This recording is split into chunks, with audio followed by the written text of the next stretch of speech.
Hello guys, and welcome to this podcast on a game between IR and Bork. This will be a multiplayer game of Master of Orion, as you would expect. And here we go, we see the racial pics of IR. Most peculiar thing here is a creative pic, guys.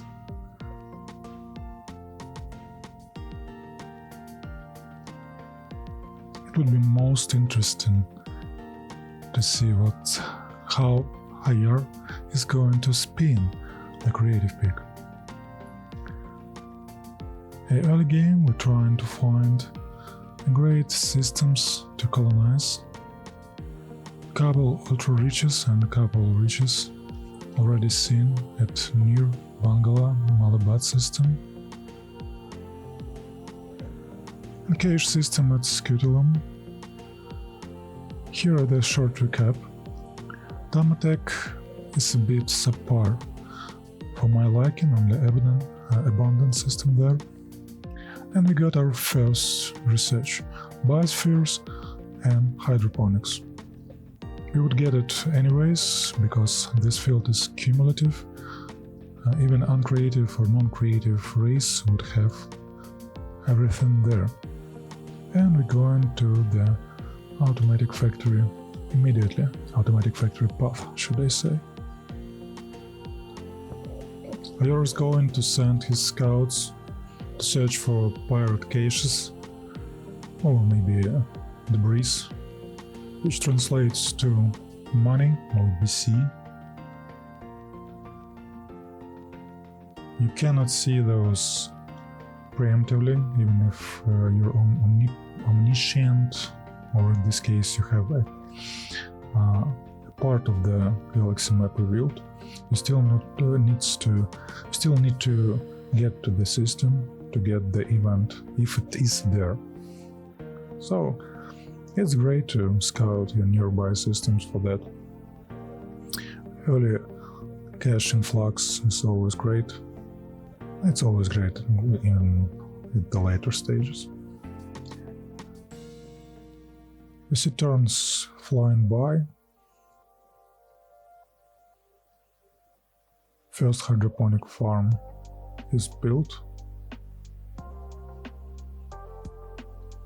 It translates nicely to be able to have this one farmer producing a couple of food to go elsewhere to research or to production. And again, in the early game, it's quite a nice boost. This boost is nice even in the latest stage of the game, because each planet with the hydroponics again has additional researcher or worker. Couple of subpar planets, unfortunately. As you can see, in the bottom of the map we have all those riches and ultra riches planets. So next batch of researchers, assault shuttles, fighter garrison, safe pods, and we have first colony base, or the first colony ship based, first colonized system other than Drago. The best planet there is 16 pop rich planet, the other is 12 pop rich, and the other is 10 I feel abundant or something like that. Pretty good planet to have in the beginning. However, you have a near system where with saw ultra rich planet for 24 or 27 inhabitants. That's huge. Automated factory continued to be researched, and scout goes to near system in search of pirate caches. Always great to have, as we already discussed. Hydroponics being bought. Again, any turn you save with buying things will give you a couple of turns in the mid to late game. The better you're in the beginning, the better you are in the end.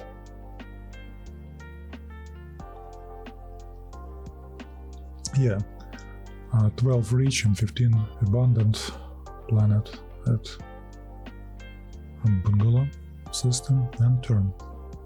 And yep, we found pirate cage or cache. 125 BC, and yeah, one reached 124 population rich, I thought, and heavy G ultra rich, still better than abundant system, and much better when you get gravity normalizer, though it's not in the near future. Automated factory have been researched. Now we see switching to build those.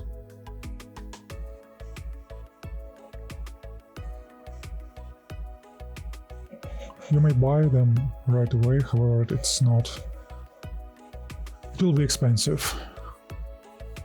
The most efficient way to buy things when they build at least by half of needed production.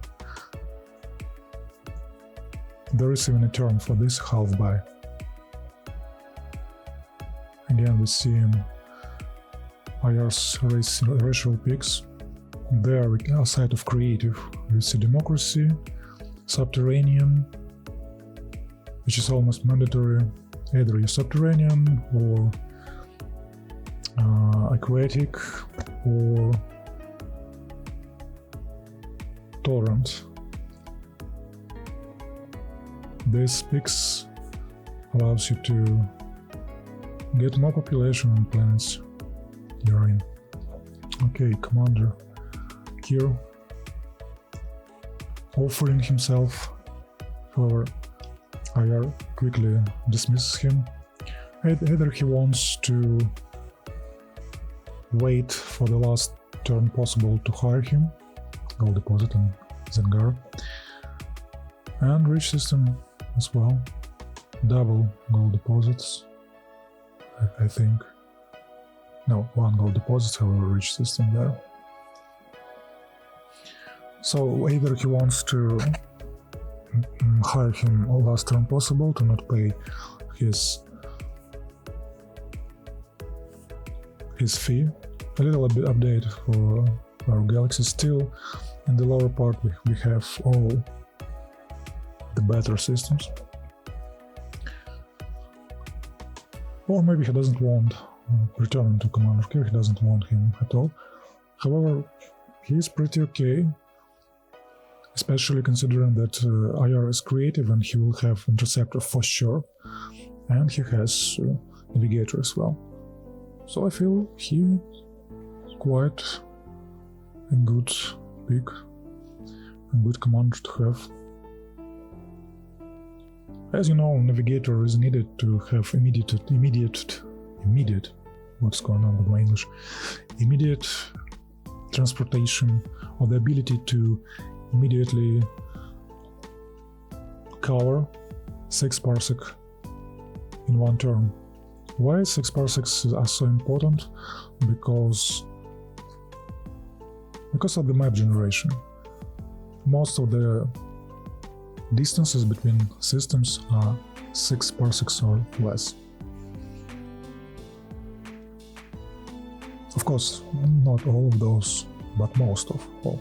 So, when you can travel or cover 6 parsec in one turn, it doesn't allow or denies your opponent reaction time. colony-based Drago system. Standard thing to build hydroponic, automatic or automatic hydroponic colony bases continue to be in build.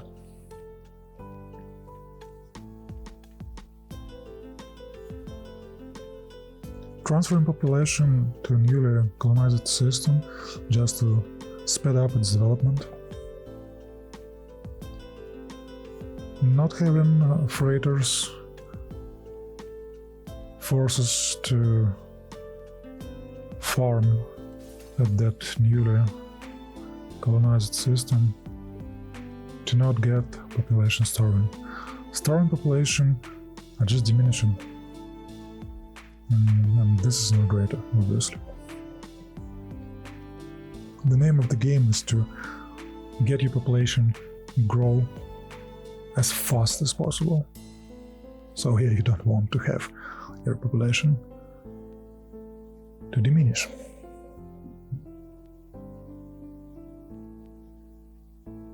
Checking something, maybe population to a maximum population, because there is a certain ratio which gives you the most population growth. Ratio of current population to a maximum population of the planet. In the original, it's close to the half. So if you have, for example, 10 max population, when you have 5 population, you have the best pop growth. In the VDC, it is changed. Those ratios are changed, and if I remember correctly, 1/3 and 2/3 are the best for population growth purposes.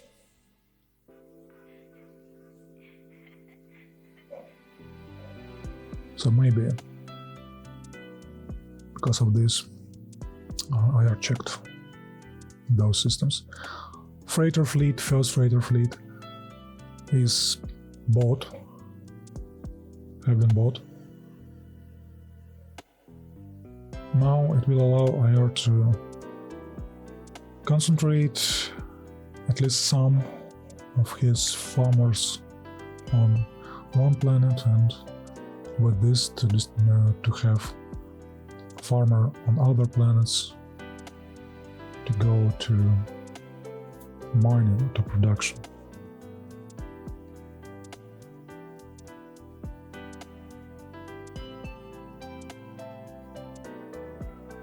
Now we'll see pretty much the development of those two systems, Drago and Bungalow, to have them running, to have a couple of housing planets. And housing planets is the planets especially, which purpose of those planets is to have as big of a population growth as possible. So all they do is just make population. And when you get the population there, you just transfer it to other systems, non-housing, which actually build things, research things, or farm. So we will see the development of those two systems when all colony bases are built, when a couple of housing planets are established, when production, research / farming hubs are developed enough. We will see colony ships which will go elsewhere. And for now, I think NIR system is the best bet, where IR wants to go with his next colony ship. 70 turns till commander goes away. IR eyeing him, so maybe he wants to leave him be, or hire, I mean. For now, he doesn't need him, because in a couple of dozens of turns we won't see any combat, or maybe several dozens of turns we won't see any combat, so you don't want to lose 50 gold hiring commander, and then each turn you're losing 1 gold just, or BC should I say, him sitting in the officer pool, doing nothing pretty much. And we have Administrator Kimbuzia, immediately hired. He'll get us more food and will reduce the pollution a little bit. It's not really significant, however, the more he levels, the better it gets.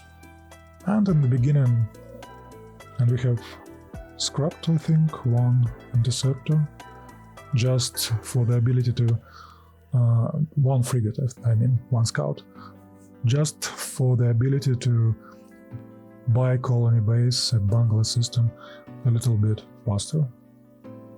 That's okay to do, because in the beginning, as you may notice, we scrapped Starbase and other buildings like barracks, armored barracks, Space Academy, or Space Academy. We built additional freighter fleet. Freighter fleet fares not only freights, not only food, but colonists as well. You don't need to move population or colonists in one system with a freighter. Those can be done immediately, as you can see. However, when you're transferring from one system to other system, when you're transferring population from one system to other system, you need freighters. Each unit of population requires 5 freighters to do so, and 5 gold as well. Each freighter moving food or population requires you 1 gold.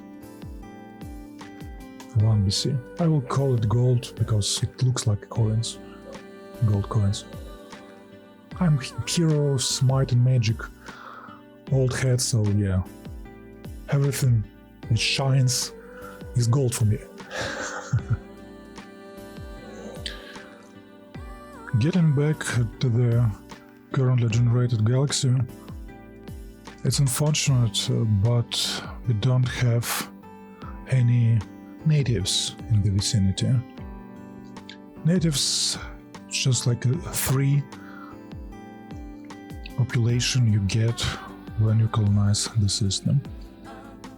They can only do farming, but you still need those farmers anyways. It's like you have 3 farmers of yours going to somewhere else doing construction or research. And we have additional colony base at Drago 2. So yeah, natives are great, especially considering that they're going in packs of 3. But we don't have them yet. Maybe we're going to encounter a system or planet with that tag. It's on par with a ultra-rich planet, large planet, having a planet with the natives.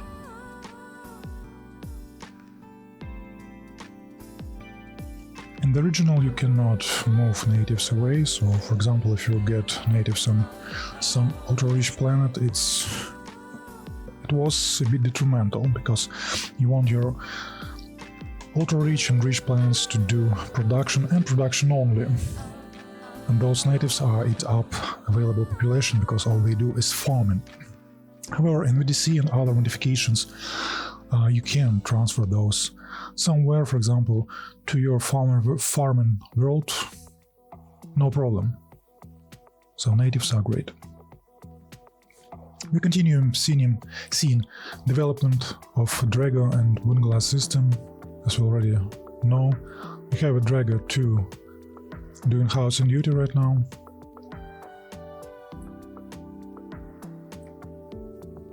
Continue to build colony bases at both systems, because both systems have one planet to colonize. Bungalow 1 starting its farming duty for now, while other planets at Bungalow going to be developed. then we will see what exactly Ayar wants to do with what planets. You can see that farming is done with mostly one population, because it's the most effective method, but sometimes you want to have more population on housing to get even more population growth. As you can see, it was done at Drago 5. Ayar had 3 population on housing there, just to get that additional tick of population growth to get 1 million of population, or a figure, yeah, which counts toward production and anything else, to get that population growth in this one turn. And we get research laboratory and immediately go into robotic factory research. Robotic factory, quite an interesting building.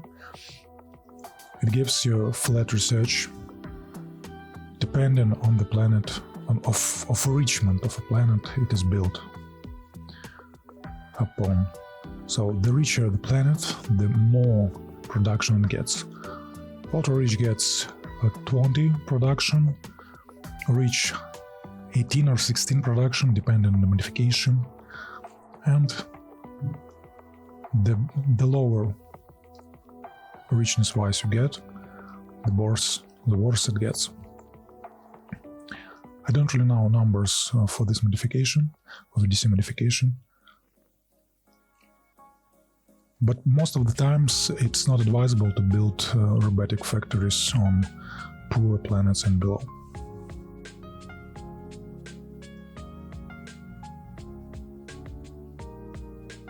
Quite an interesting building.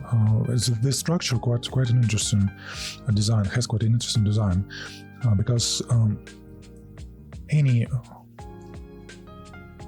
race or any racial peaks. Let me rephrase it. This building benefit any race evenly. Either your production or your research race. It doesn't matter. Both races would have even benefits from the building.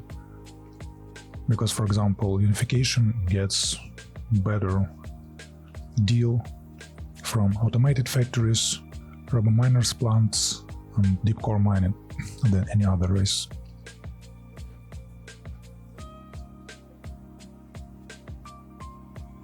For turns till Kiro Sire, I don't know how to call it, will expire and go away. Let's see if Ayar decides to hire him. Another colony base at Bangla system. Now it's 3 planets. And Drago as well has 5 planets colonized. In a couple of turns we should see an attempt to build a colony ship, or the project of a colony ship at some point. We already see at Drago 3, this is the main system of NIR, the first system, the first planet. We already see storing the production using Starbase for this. As you know, you can repurpose any stored production to any other project in the building queue.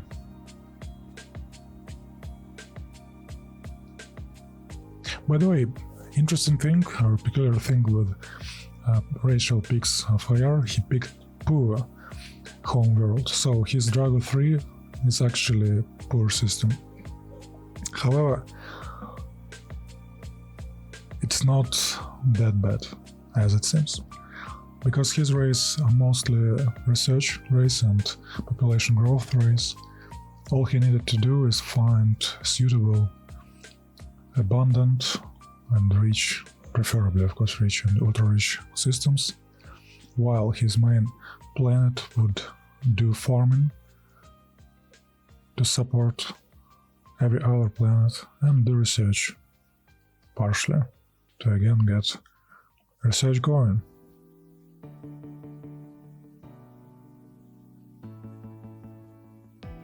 Population is growing at housing systems.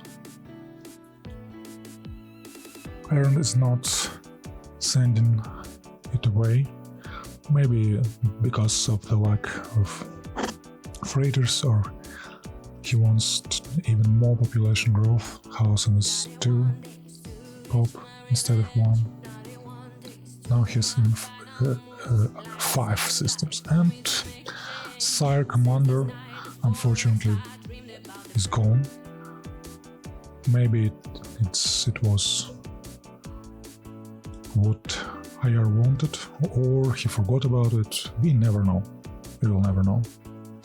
It doesn't really matter, because each leader you have diminishes chances that any other leader would offer to be hired.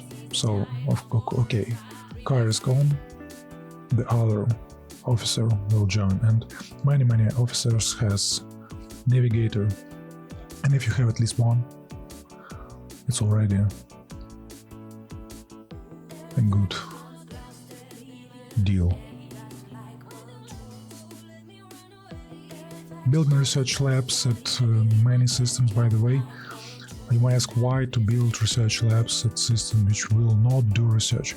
Because research lab gives 5 flat research points, even if no colonists or no population are doing research at that planet. So you build it on the planet and forget about it, and get 5 RP research points each turn. Just like that. This is actually a genius design, because it allows low research races low research, to still get research going. Pretty much it's like iterates production or converts production into research like this, because you spread yourself at the galaxy at as many planets as you can, build those research labs and other research buildings, which gives flat research points, and like this you're getting the research even without research bonusi or research traits as you raise, or even with some minuses to research, like for example feudal government has a 25% penalty to research they do. And this penalty does not apply to those flat bonuses which research laboratories get, or galactic cybernets, planetary computers, auto labs. It's just genius design, in my opinion. This game actually created in such a way where one resource can be repurposed to the other duties, let's say it like this. Research converts into production and battle prowess due to higher technology. Production translates at population and research, and population translates into production and research. It's really smooth. This game is smooth at doing so. And we have Battleoids, Robotic Factory, and Heavy Armor. It was really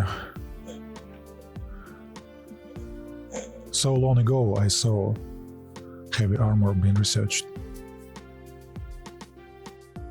Of course, it's due to creative, but still, it's a great research to have. Unfortunately, it resides in the same research field as automated factories, robotic factories. So mostly it's not picked.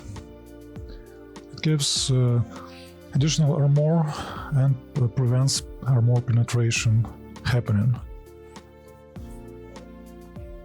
And mass drivers, the most researched quote-unquote beams weapon,